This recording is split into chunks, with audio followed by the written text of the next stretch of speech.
안녕하십니까, 강동수보험사입니다. 오늘은 계속해서 중개수수료, 이러한 경우에도 중개수수료를 줘야 되나, 그런 케이스 하나 또 알아보겠습니다. 이런 경우죠.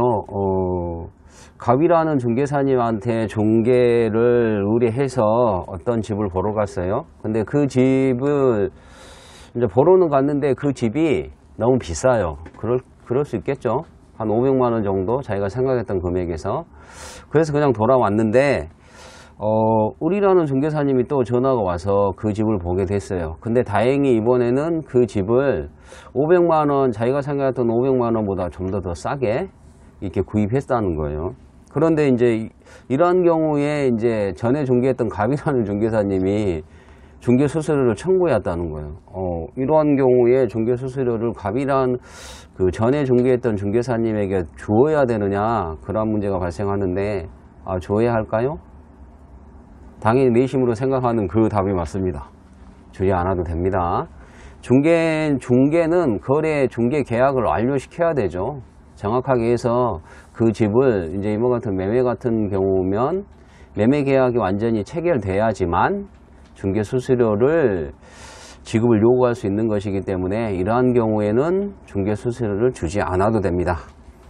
두 번째, 이런 사례가 좀 더 문제가 되는 것인데, 이런 두 번째 경우는 어떤 경우냐면, 저희 안면에 있는 중개사님이 그냥 그 평소에 안면이 있던 분에게 이제 이번에는 매매는 아니고 임대차 계약을 체결해 드린 거예요. 근데 문제는 무엇이냐면 그 집에 선순위 임차인이 있었다는 거예요.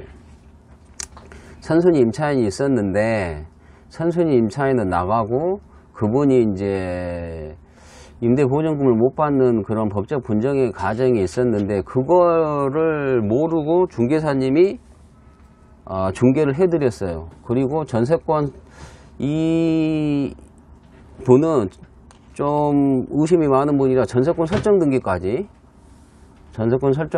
해서 내가 낸 그 임대차 보증금이 확실히 보호되겠다 이렇게 생각하고 있는데, 불행하게도 이 집이 경매에 들어가게 됐다는 거예요.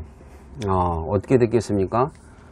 다행히 돈이 있어서 그 전세권 설정한 분이 임대차 보증금 다 받아올 수 있었으면 별 문제가 없었을 텐데, 저희 경우에는 선순위 임차인의 임대차 보증금이 1억 5천 이상 있어서 전세권 설정 등기한 분이 자기 임대차 보증금의 절반 정도밖에 못 받았어요. 그럼 절반은 손해보신 거잖아요.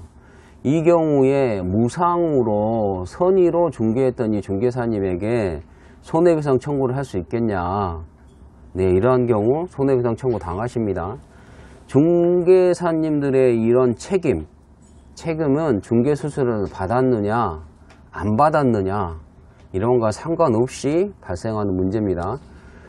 그리고 또 이러한 경우 있겠죠. 다가구 단독주택 같은 경우에 등기부상 1층, 2층, 3층 뭐 4층 이렇게 되어 있는데, 실상 들어가면 호수는 뭐 1층에 101호, 2층 뭐 1층 101호, 102호, 2층 뭐 201호, 202호 이렇게 되어 있는 구조에 있는 집을 들어가실 때 내가 그 집에 첫 번째로 들어갔을 때는 문제가 없는데 맞으면 제일 마지막에 들어갔다. 그리고 이러한 다가구 단독주택을 중개하실 때는 선순위 임차인들의 임대차 보증금 전부 다 알아보셔서 다 설명해 드리셔야 돼요. 마지막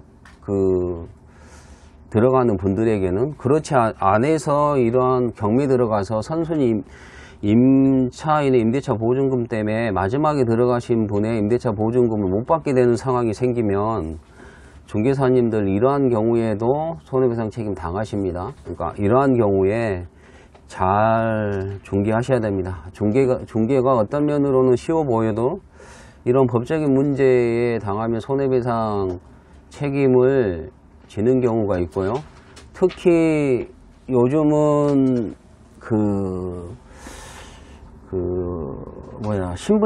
신분증도 중국 같은 경우에서 이조해서 가져오는 경우가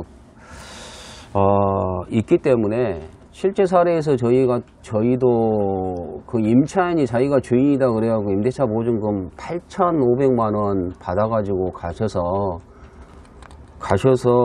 그 중개했던 중개사님들 손해배상 책임 4천만원씩 해가지고 그때 공동중개 하셨는데 한 분은 폐업하시고 한 분은 4천만원 그 손해배상 책임지는 경우가 있었습니다. 그리고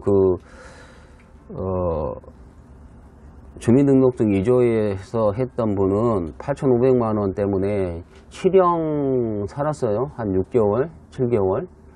그러한 경우 있기 때문에 특히 이 중개하실 때 당사자 확인하는 문제도 좀 주의하십시오. 네, 다음에 또 뵙겠습니다.